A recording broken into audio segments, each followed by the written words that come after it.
Go. Hello and welcome to the Black Lotus podcast. I'm Crow, that's Gold.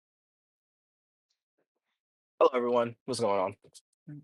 We bring you another episode. Today's topic is a guide to our decks. We'll be introducing you to some of our favorite decks that we play as much as we can.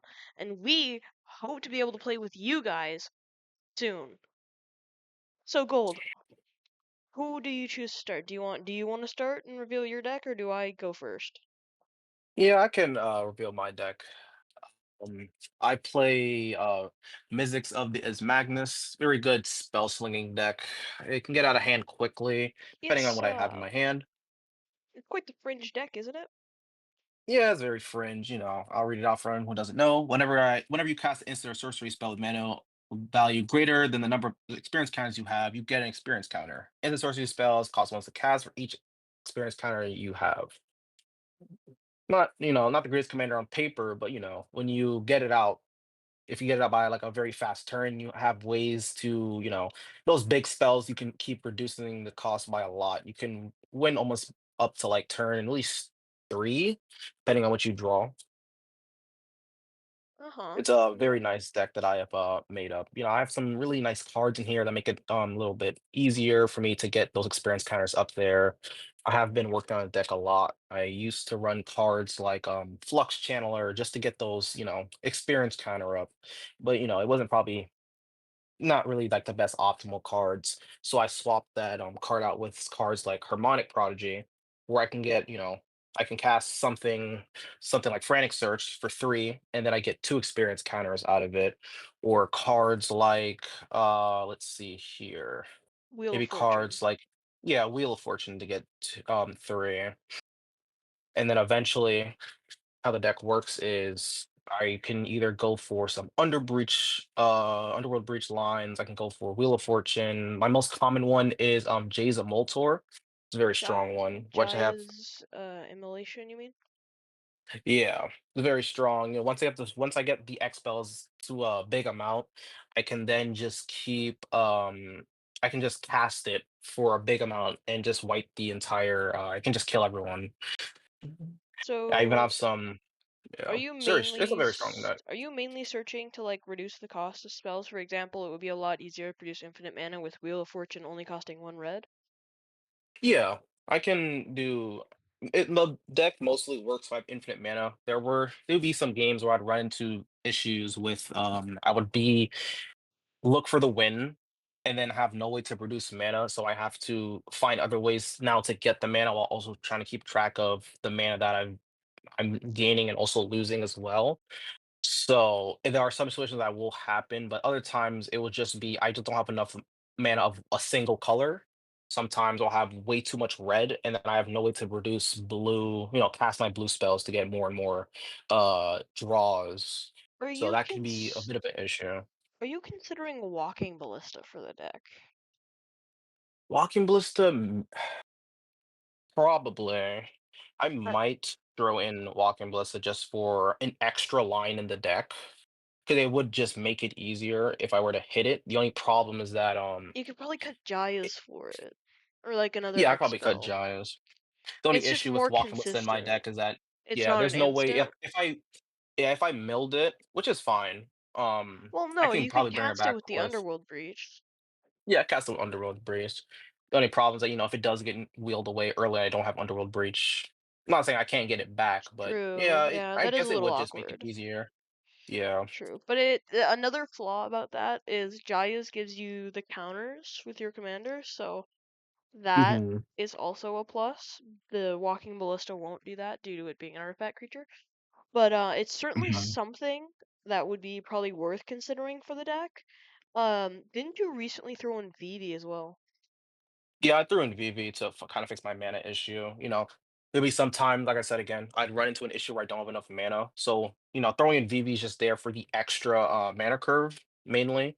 So in case like, oh, I run out of mana. Okay, cool. I can just reload basically, use VV to reload my mana and then just keep going afterwards. So I won't Are just you stop right then and worry about not having mana. are you also on the non-deterministic Vivi line with Curiosity?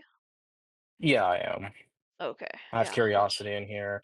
Makes it work really well. I actually threw in some VV cards in here just to make it a little better. True, and if you were to I throw in Walking Ballista, you could always put Curiosity on the Walking Ballista for extra card draw. Yeah, like there are some cards that I think I should be cutting out. Like for instance, Exalted Flamer.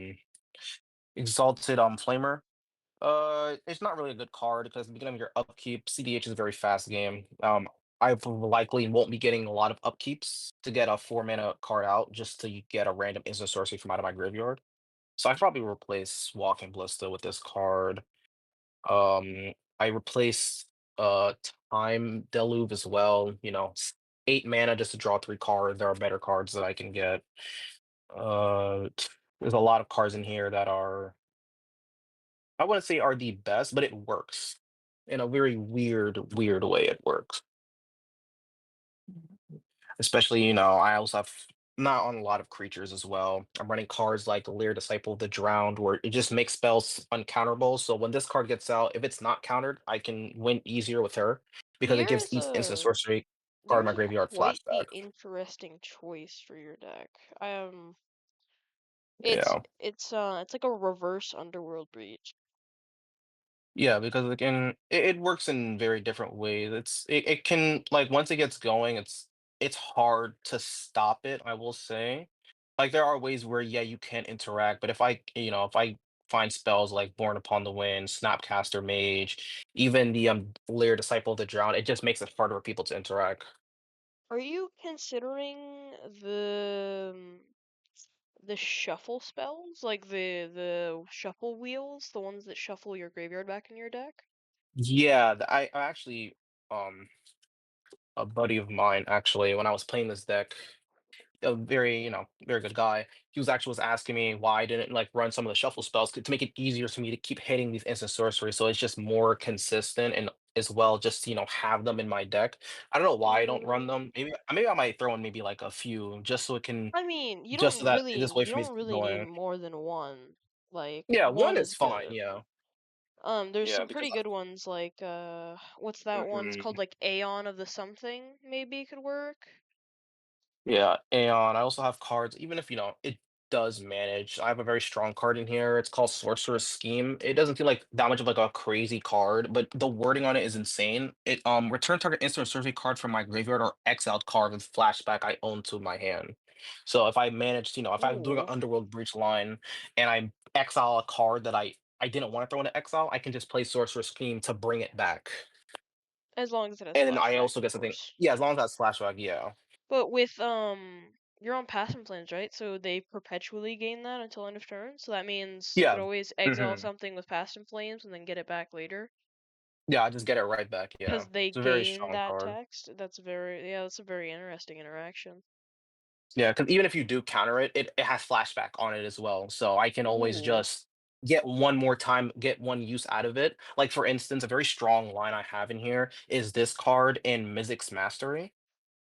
This is a very strong I can basically oh, yeah, what Miz Mizzix Mastery says, Mastery. yeah, I usually do it overloaded, so it allows me to Yes. exile all instant source cards out of my graveyard. I can make copies and cast those without paying their mana cost, and then I've exiled Mizzix Mastery. But with Sorcerer's Scheme, because it has if I meant find a way to give it the flashback text, I can just play it again to do it all over again. So it's a very those are very two funky cards. Just in case anything does happen, I am running Will the Jessica, just to get that extra the extra wheel and instant sorceries out of my graveyard. So We this deck really is just a heavy graveyard deck. we did play a game before this podcast. One person had brought up the factor that Mizzix is not a deck that wins based off the cards it has, but more the cards you're building up into play. Do you think that's true? Yeah, it really does because it's a card where it really does depend on what you have in hand. Because you can have a very loaded, stacked hand with instant sorceries, but if you don't have Mizzix out, or someone has a way to make you unable to play Mizzix, it makes it harder for you to win that way. Like there were games where people just kept getting True. rid of my Mizzix because it was just Most of I your the instant lines, sorceries. Yeah, they will go up to like they'll be five, and no one wants you to play like a low cost 5 spell just basically for free. So they would just try their best to kill Mizzix as much as they can, so it would just stop it. Yeah, they're probably not in the wrong there, but at the same time, targeting all the removal towards Mizzix is suboptimal because then someone can just win from underneath them. But Hmm. even then, um, I think Mizzix being a fringe deck could probably start seeing more play. There's not many Mizzix players. Yeah, Do you I think think I'm probably one of the few Mizzix players. do you think Mizzix might be able to make a comeback? Um, Probably.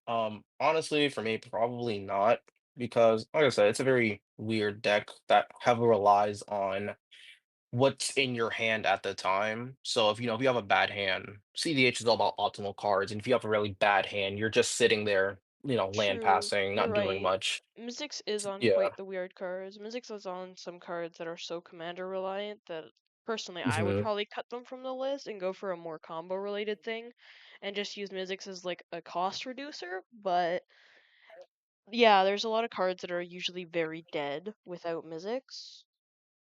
I can run like better cards. Like I probably throw Mizzix in like the 99. I would no, He's I probably way think better than no, I think 99. Mizzix is better as a commander, but I think Mizzix should be treated like Yisan, where it's Yeah. like it's a deck that takes its time, which is Hmm. not a thing that we're seeing a lot of the turbo meta right now.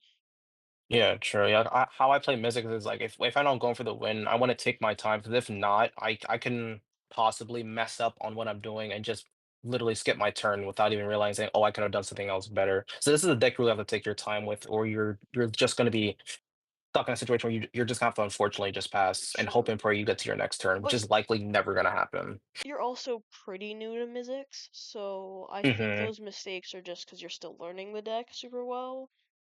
Um, Yeah. you have been telling me that you think Mizzix is a list you'd like to improve. How do Oh you yeah, think in the 100%. how do you think in the future you'd like to improve the list?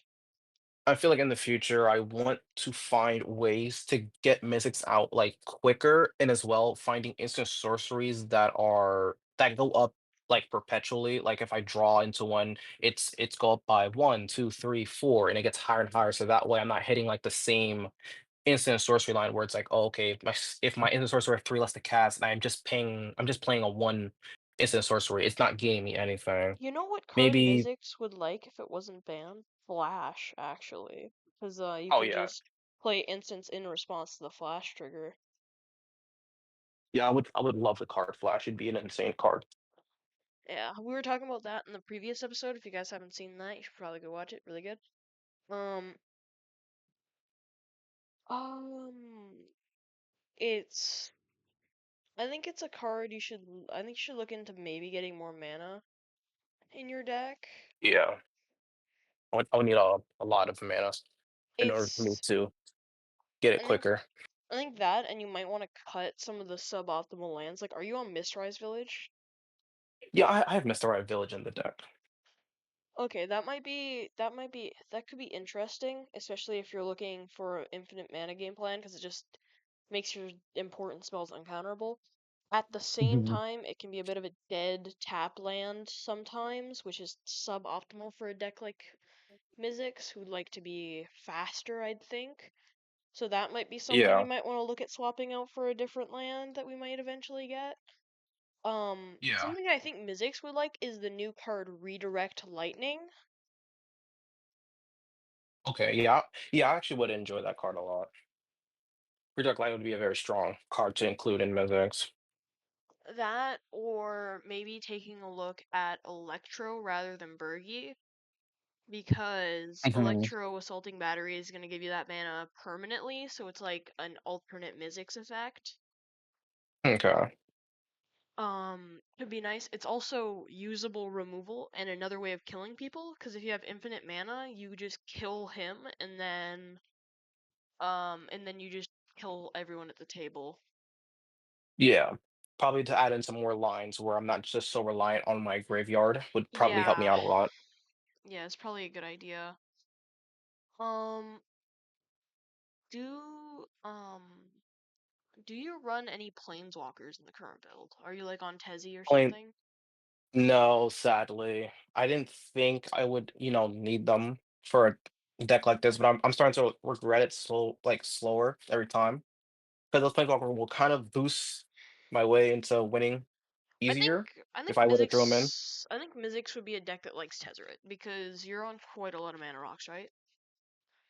Yeah, I'm on a few mana rocks. Yeah. Okay, you might want to look at maybe increasing the number of mana rocks and throwing in Tezzeret because Tezzeret with a mana vault is like a lot of mana and could be incredibly interesting to see how that would work.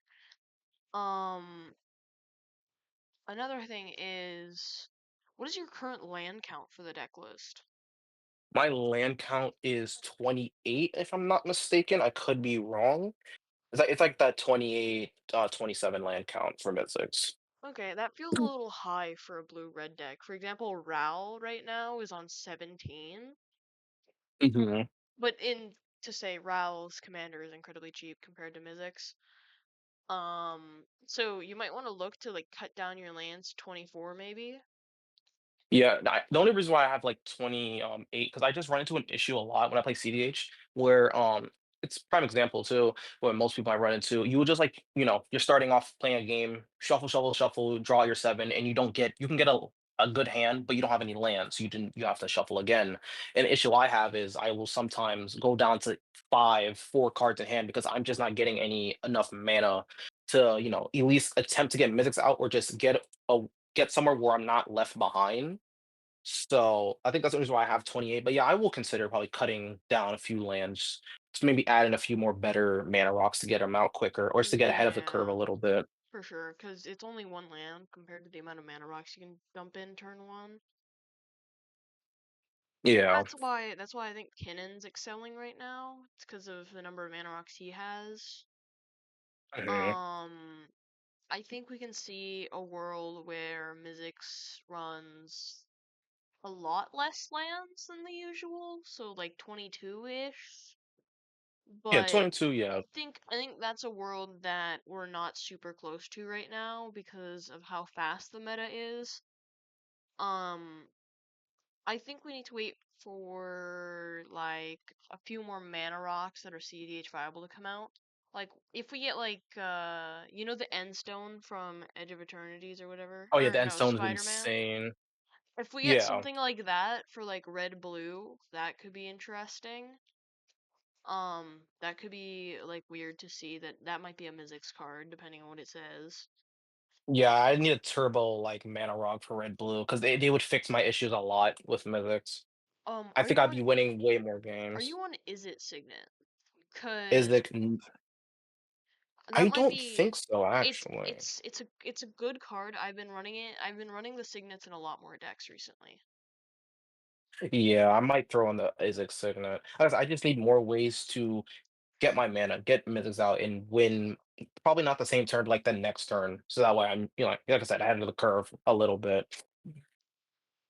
Yeah, that packs out. Um, any other details you'd like to add about it? Well, mostly, what's a good spell slinging deck without, ways to protect your own stuff. So I'm running Yeah, cards you're like, on quite a lot of yeah, counter spells. yeah, I'm on a lot of counters. I'm on Mindbreak Trap, Flusterstorm, Deflecting, basically any like the free counter spells you have. You know, if your commander's like, ahead of everything else, you're gonna get targeted. So having those free counter spells in hand just to, stop interaction on your board is good, especially if you know you're gonna win on the same turn because if you pass, like if you might have that unfortunate time you have to pass and True. you don't have a way to counter someone else's stuff, you're just gonna lose. So Something yeah, I'm running that counter spells to help myself. something that you might want to look at is a Mizzix deck that runs close to no counterspells, so just going full semi-blue with it, so you just try to run as many combos and just force as hard as you can whenever you want. Yeah, Could probably be a good option. I could it'd be see a very good for meta I me. could see a meta where Mizzix becomes a turbo deck. Oh yeah, 100%. I think I can make Mystics a turbo deck, even with like the cards that we have now. I'm pretty sure I could, I th- especially if I'm I think that's building something it we should anew. brew. I think that's something we should brew after the podcast. Just see what kind of turbo Mizzix would do, like the impact it would have on the Mizzix game plan. Um, Yeah, And if you guys would like to see the Mizzix Turbo list, we'll put a link somewhere on the TikTok. Yeah, we'll put a link somewhere. Um, I think it could be interesting to see Turbo Mizzix, but do you want to talk a little bit about hands you're looking for before we go on to my list? Yeah, hands, hands that I'm looking for are if I'm getting a Mizzix hand, I want at least let's see here. I want a hand with at least two lands in it, maybe two artifacts like a mana vault or a let's see here, mana vault or maybe a chromox just so that I can have a way to get them out quicker. Maybe let's see here. Probably an instant and sorcery, just so I could be ahead. A cheaper one like even Mystical Tutor or for a sorcery, Jessica's Will. True. And then And that last card can just be anything. It doesn't really matter. true. And for someone looking at trying out Mizzix, is there any tips you could give them? Yeah, if you want to try out Mizzix, I will say A you good should tip try from out decks. you want Yeah, my you tip? should Don't.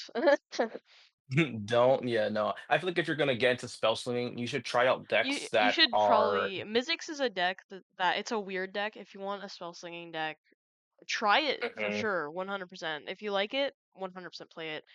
Mizzix is a good deck. Um,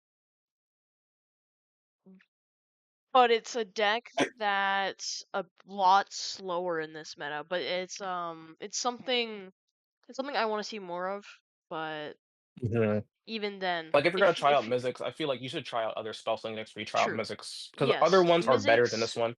Mizzix is a deck that takes a lot of skill to pilot correctly. Yeah, I will say I pilot him well, but I there are areas where I can do it better.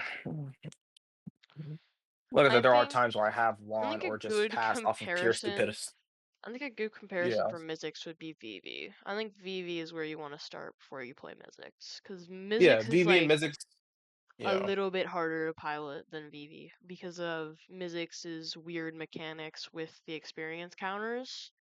hmm Yeah, VV is just like VV itself is a mana rock, so it's easier. And then if you want to go on to playing Mizzix, you can also VV into Mizzix as well, just get the extra boost. They're basically the same card, but just one is better than the other. True, Well, one true. is way more, I mean, one way is more more experienced than the other. convenient. One is more convenient than the other. Yeah. The other one is good, but like more reliable. Mizzix is more reliable than Vivi because Vivi gets bounced, you lose all that stuff. But with Mizzix, you keep all your experience counters. Yeah, so like once you get them back out, you can just start right off where you left off and just go on with the gas. Yeah. Yeah, it doesn't slow down. Um, any final comments you want to bring up about the list? No, not really. No, I enjoyed playing the deck. Anyone wants to play it, play it at your own pace. You can start it off at playing how I did, bracket four, and then just start to bring it up slower and sort of CDH and see how you like it. And yeah, just overall, a very fun deck to try out. I'd recommend it to anyone who wants to get into spell slinging. Alrighty. Well, I'll talk about one of my lists now. So this is a list that's not popular, like, at all. Um, Gold over here has he knows it pretty well because it's one of my favorites. But it is my Lurrus of the Dream Den.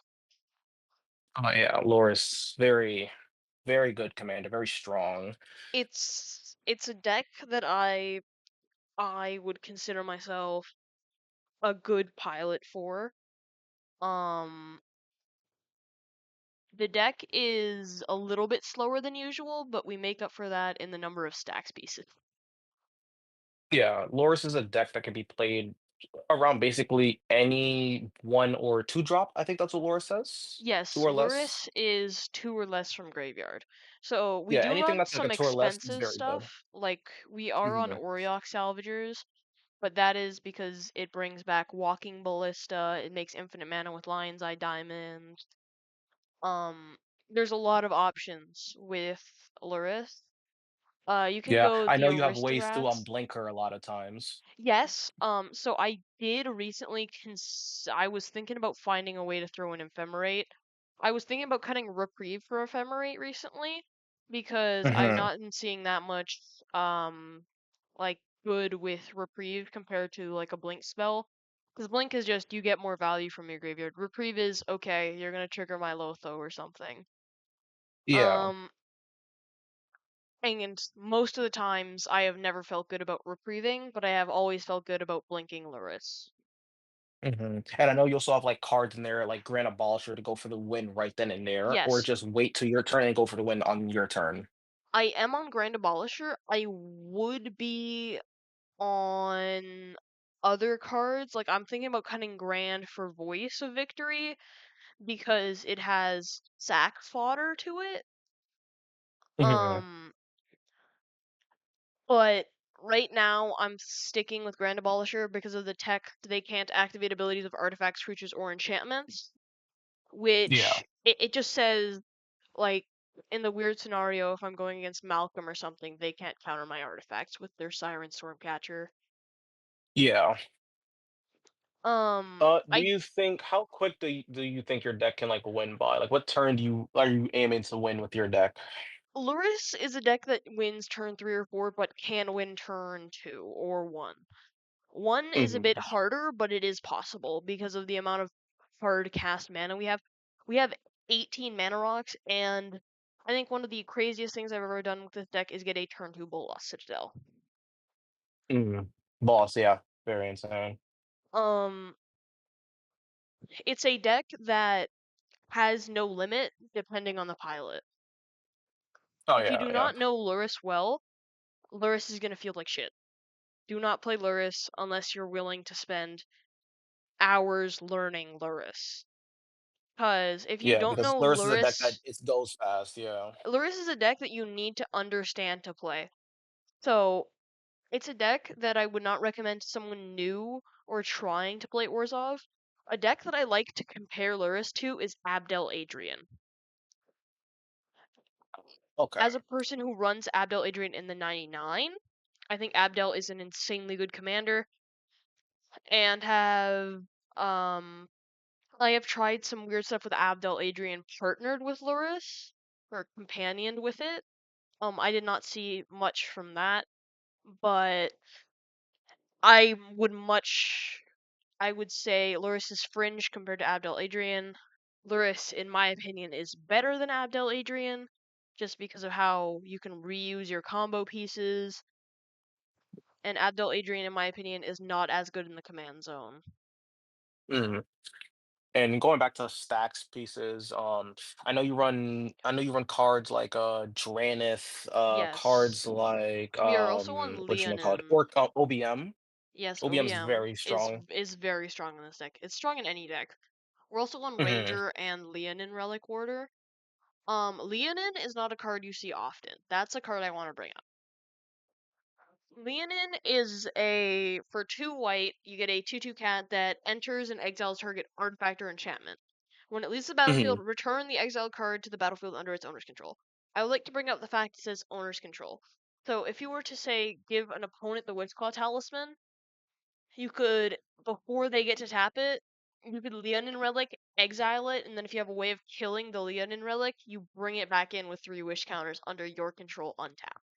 So that's something you can do. I like doing that because it basically guarantees you the win, and you can do that as much as you want until either something stops you from bringing him back, or Witchclaw gets destroyed or interacted with. Yeah. Another thing So that's basically, you just have a a tutor little that you're just risky, going up and yes, down it's with. a reusable tutor. Another thing that's a little Hmm. risky is Leonin does say target, so you can get deflecting swatted to like your own Bolas Citadel, which really Hmm. sucks when that happens. But we are on things like Mother of Runes to give our stuff protection from being targeted. Oh yeah, Mother Runes is a crazy card. Yeah. Yeah, I recently cut Giver of Runes for Mother of Runes because the Giver of Runes has another target creature. Mother of Runes has any creature, so she can target herself. Yeah, that's very good. But you don't It's think you would it's also need so that good. that extra just in case, The in case giver anything were to go runes, south?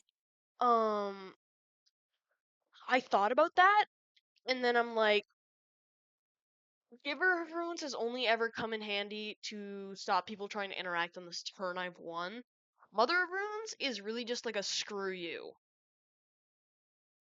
Yeah, because you probably are right. Because if someone wants to like target your stuff, you could in response tap her and give it protection, rather Yes? than someone try to target to your other thing. It can't be protected because it says other. Yeah.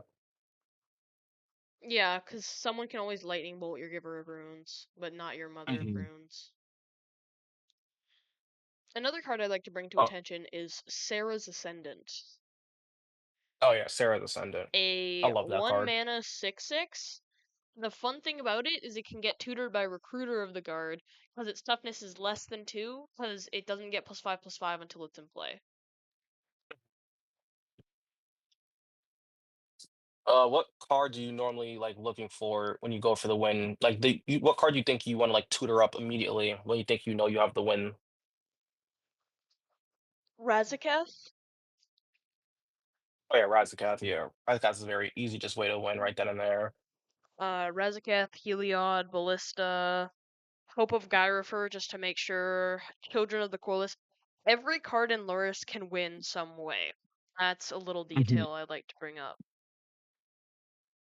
For example, Children of the Yeah. Corliss can win you the game with Bolas, Citadel, or Necropotence. There's only a few that can't. Those few being like Esper Sentinel and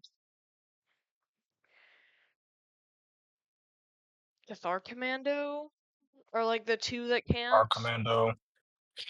Cathar Yeah. Commando is there more because it destroys artifacts and can get recasted, and you can flash it on an opponent's turn. But with Lurrus, you can cast it again, just only on your turn, which is a very sad detail about Lurrus. Oh yeah, it was very unfortunate. But you can find probably ways around it No, there are not to ways make it around more. Lurrus's ability because of how specific it is, but there's Mm. there's blink spells though. That's honestly the best way to get around Lurrus's effect. Yeah, she's literally in the colors white to blink her a lot of times. So you can keep reusing her ability over and over again. Yeah. Another thing I was very interested in when I started playing the deck is Saw in Half. Oh yes, Saw and Half. Because Seen that a lot recently. yeah, because Saw in Half has plenty of targets in the deck. Like that's an Esper Sentinel, an Orcish Bowmasters. What else? A Recruiter of the Guard can tutor out 2 infinite combos because almost everything in the deck's power is, well, toughness is less than 2. Um, there Sonnenhoff in itself is a very good card, with Saw in especially with Half is Deadpool so as good. well. Yeah. Yeah. If I was in red, I would 100% be on Deadpool, but I can't be, which is the same. I am on Timna though. That is a weird include that I've Oh, had people ask me why I'm running Timna. oh yeah. Why is Timna in your deck if you don't really Why go for is like why is Timna? damage? Timna is in the deck for life gain Mhm. and card draw. Okay. Cause there is times where I have had to go with a beatdown strategy with Lurrus to win. For example, Heliod, targeting Lurrus instead of Ballista because I can't find Ballista. With Timna in play, it starts getting out of hand because you're drawing cards, you're gaining more life than you're losing. It's just all around advantage, and there's no side effect. No, okay, It's nice. That's like a very nice. really slow Necropotence. Do you run Necropotence in that deck or Yes, no? we are on Necropotence. Mm. We're not on Necro Dominance though. Why? Do you think it's just too slow, or it's just not needed in the deck No, that's so quick? it's the reason we're not on Necro Dominance is because it absolutely ruins the deck because it exiles everything that goes to graveyard, not just the stuff you discard. Oh, so what I'm hearing is basically you want Loris is literally the most optimal cards. Like you can't mess up, or it's just going to be a shitty deck. Yes, if you So mess up, not if everyone can play Loras. Yes, you cannot mess up once with Lurrus. If you mess up once, all your advantage can go in a second. That's why cards like Mesmeric Orb are very risky without a Yawgmoth's Will in hand or something. Mhm. Because there's a chance you just get rid of all your sorcery speed win cons. Like, you get rid of Buried Alive. Oh no, no more Razaketh and Abdel Adrian. Or you get rid of a Reanimate or something to get back an Abdel Adrian for another Lurrus cast. Or you lose you lose a silence, so now people can interact with you while you're winning. Or your Dark Ritual gets put into graveyard, so now you can't get that turn one Lurrus, and Yeah. it can just be annoying, but it is in the deck mainly because Kinnan is a deck I've been seeing a lot. And Yeah. Mesmeric Orb. Kinnan absolutely hates Mesmeric Orb. It's a card Oh, that yeah, yeah. Kinnan sees and like it's a card Kinnan can't deal with.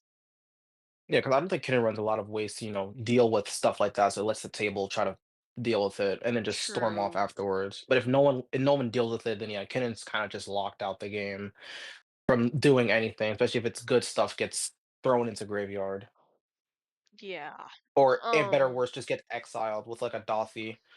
Another cool interaction is Moon Silver Key. So Oh yeah.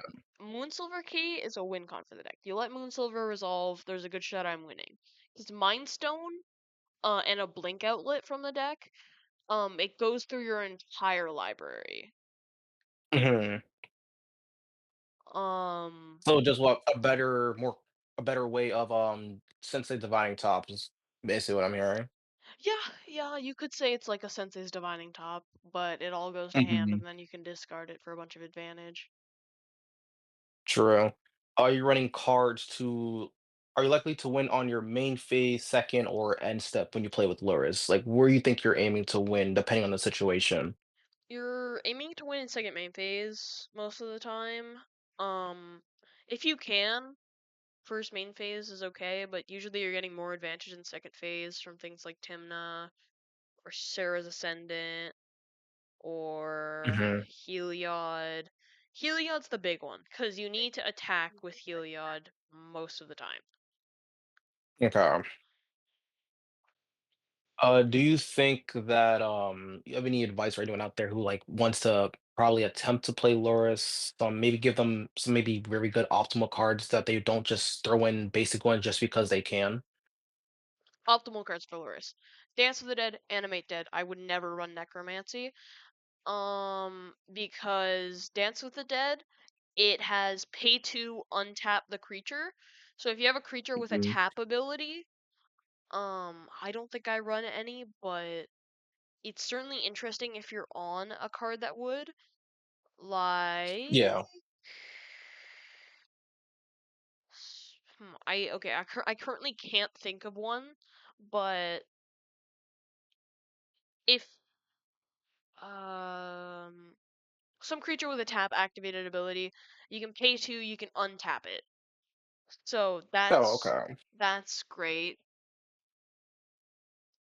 Sounds very strong. During Um, their upkeep though. It's only during the end of your upkeep.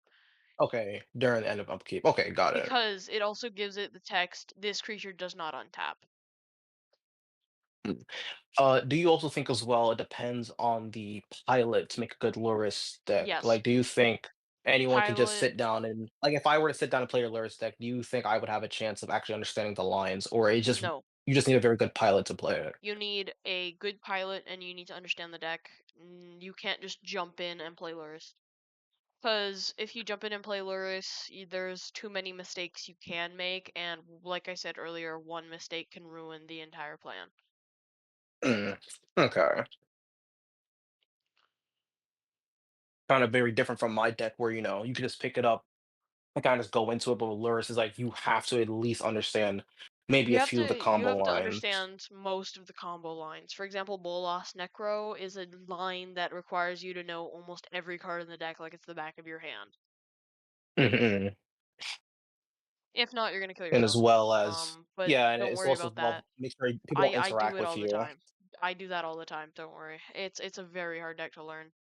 Um, Mm, but yes, it is very hard to not get interacted with as the deck with the least interaction.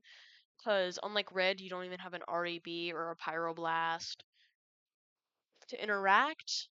Your only real interaction is like Angel's Grace to stop someone from killing you immediately, or Swords to Plowshares. okay. Um, are there any commanders out there that are like that completely shut down Loris? It's like you're in a game, you're in a pod of four, and you see a commander, and he's like, "Yeah, no, I'm just not even gonna bother." If there's a commander that I don't think there's a commander that shuts down Lurrus. There's a commander I don't like to see as a Lurrus player. And that commander would be usually like Hyam. Mm, Hyam is like the Lurrus with green. Um, Hyam is a deck that runs enough stack pieces to deal with all of Lurrus' shenanigans to the point where often, if I'm against a Hyam, I have to talk with the Tayam player and try to convince them not to play a stacks piece that'll hurt themselves included, because if it does, it's just much easier to convince them not to play it, because this is a deck that the second it sees a stacks piece, it can get really hard to win. There are certain stack pieces you can win around. For example, Drannith Magistrate. You can win around it because Animate Dead, as long as you cast it from your hand, even though it brings something from your graveyard back into play, it doesn't matter because you still casted it from your hand. okay. So So basically, you're just battling with that deck to see, oh, if they it's don't play just their stack, I won't play mine, but I'll still go for the win on my no, turn. it's just who plays the stacks piece first wins. That's basically the interaction between Lurrus and Tyam. Okay, It's like a I get race it to now. see who drops a Drannith. So like Because we're once like both any stack is graveyard, out, it just screws over both of each us. other. So it's Okay. like the entire time we have to politics with each other not to blow up our own stacks pieces, and both being decks with very low interaction. Um, it's like it's the main strategy with the Time and the pod would be to try to go for a win like Abdel and make it really hard to interact with like a Grand Abolisher. Mhm.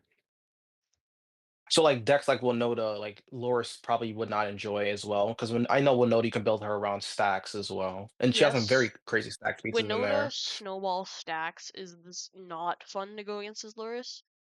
The thing is, the Winota player sometimes swings at you, but if you don't give him the information that you're on Adnaz, um, your chances of getting swinged at are drastically lower because they don't want to give you more life. Because a lot of the Yeah. creatures in the deck have lifelink or are big enough to kill Winota. This is not a Mhm. deck that's afraid to lose Lurrus. We can play without Lurrus. Yeah.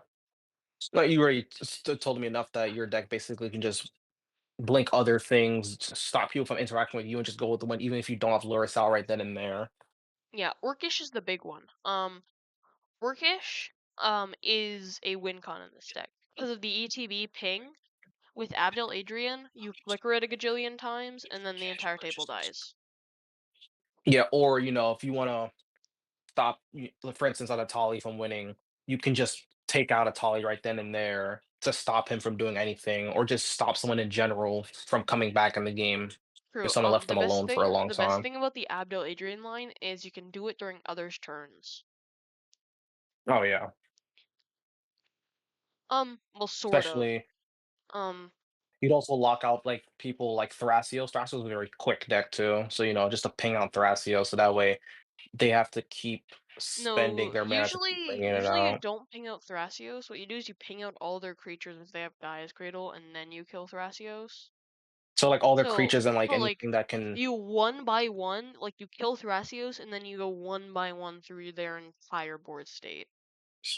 Mm, Lurrus is a deck that like ruins others and then improves itself because a lot of the cards in the deck seem self-destructive, like Mesmeric Orb. or Mishra's Bauble feels like a wasted card. But in a deck that's casting Mishra's Bauble 3 times a turn, that's 3 cards next turn. And you get to see what's the top card of all your opponent's libraries. So it's not bad in the form that Lurrus can play it so many times. It's Okay. Lurrus gets so much advantage from these little cards compared to a deck like what's a good deck to compare Lurrus to? Something with Reanimator. So Reanimate. I don't know like a lot of like reanimate decks I know of anyway. The okay, only we'll just deck I can compare it to probably think Abdel about is Scion. We'll compare it to Abdel Scion. oh yeah, Um, Avnosan, yeah. Okay. that's probably the best way. That's probably the best thing to compare Lurrus to. Um, because of their similarity in colors and card quantity. But Hmm. even then, Lurrus is such a different deck. Especially my Lurrus. My Lurrus is a very fast turbo. It's like a turbo deck. It's it's a So turbo ad nauseum basically, deck. You're looking to win turn 3 after dropping ad naus turn 2.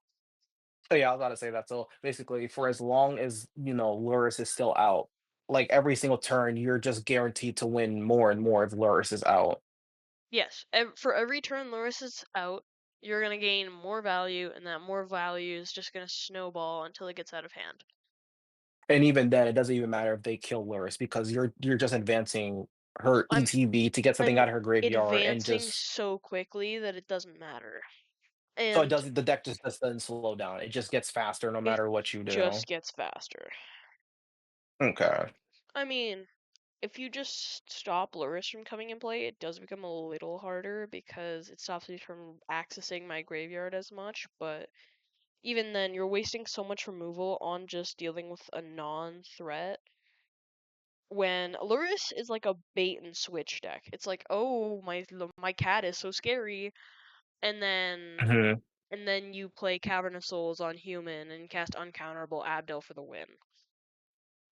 Yeah. So basically, your deck is a deck where it doesn't need the commander to win. Like if you focus on the commander, cool, I can just win off of the cards that I've built in this deck.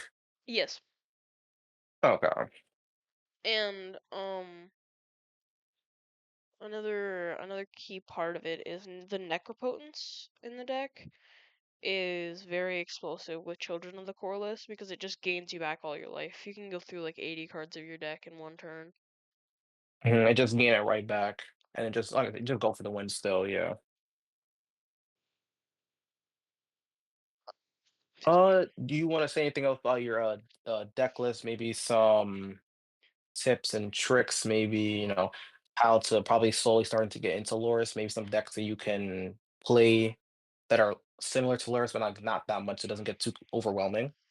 I mean, Lurrus is a very overwhelming deck. You're gonna look at it and you're gonna be like, oh my god, there's so much stuff I need to learn. It's one of those decks that it's gonna take an entire Google Docs to explain. Um, it's a deck that's worth learning though, because Lurrus is some of the best fun I've ever had. Okay. Just because people don't expect you to be fast. Oh yeah, 100%. Yeah. Like when I see that, when I first saw that commander, I didn't think anything of it. But then when I saw you play, I was like, oh lord, yeah, that commander is very strong. Um, Lurrus, if people want to get into learning Lurrus, I would recommend starting slowly. So learn like 2, 3 combo lines. Learn those combo lines. Like learn Buried Alive, what you're grabbing with Buried Alive. It's like Gift Ungiven. You need to learn what you're gonna get each time, and it differs on each of the decks. So if you're on a blue heavy deck, you get Grand Abolisher. If you're on a spell heavy pod, like a red pod, red blue pod, um, a Lotho might be nice. Mhm. Something like that. But with Buried Alive, the 2 cards you're always going to get almost all the time is going to be Razaketh and Abdel Adrian. The other one depends. Usually the best option Okay. is Grand Abolisher, but Granite depending Boss on is the only there if situation. you know for a fact you're gonna win that same turn because no one likes to keep Granite Bosher out the same turn around, especially in CDH. True, true. But you are looking to cast Grand Evolution from your graveyard because he is a 2 drop. Yeah. You can also play if you don't think it also is good just to play from your hand as well, but if it's in your graveyard, you might as well go for it instead of just Yeah, wasting more it's good to play from your resources. graveyard just because of Lurrus's ability. Because Lurrus's ability just requires you to pay for the mana cost. There's no like extra cost. Okay. I do recommend trying a lot of variations of the deck. Like you can play mid range, you can play turbo. Personally, I much prefer turbo Lurrus, especially in this meta where everyone's going so fast. It's like, oh, you're gonna Yeah. do this? I'll do the same thing, but I can get it all back from my graveyard now. Um, it's a deck that's just no one expects. So you have the advantage. It's like, oh, I'm wee little Lurrus. Don't hurt me. Um, so yeah, you get that aspect. When Mizzix is like, oh no, it's the blue red deck. All the ways they could win. Yeah, no. It's But a very interesting lore stack that it can be built in so many ways and still, if you're a good pilot, you can win just as easily, depending on like what you change into it. Yeah. 100%. But yeah, I do recommend if any of you guys would like to become Lotus pilots, check out the Discord. Um, well, we should create a Discord soon if you guys are interested. Oh yeah. Um, check out the TikTok. We'll have our deck list pinned there. Um, we'll see you guys soon. Hopefully, you guys like this upload of the Black Lotus MTG podcast. Gold, do you have any finishing comments? No, we will be posting on our TikTok and Instagram about updates on the schedule, what will change. Might play some games, probably, just show you a few CDH games, how they play out on our decks that we play. True, true. Yeah, that could be interesting. Comment if you guys would be interested into seeing some kind of games on Spell Table. Oh yeah. Um, and don't forget to like and subscribe. I don't want to be annoying, but we have to ask. Um, but thank you for watching. Hopefully we see you Goodbye, guys again. guys. Good. Bye. Yeah. Hopefully you guys see you guys. Peace out.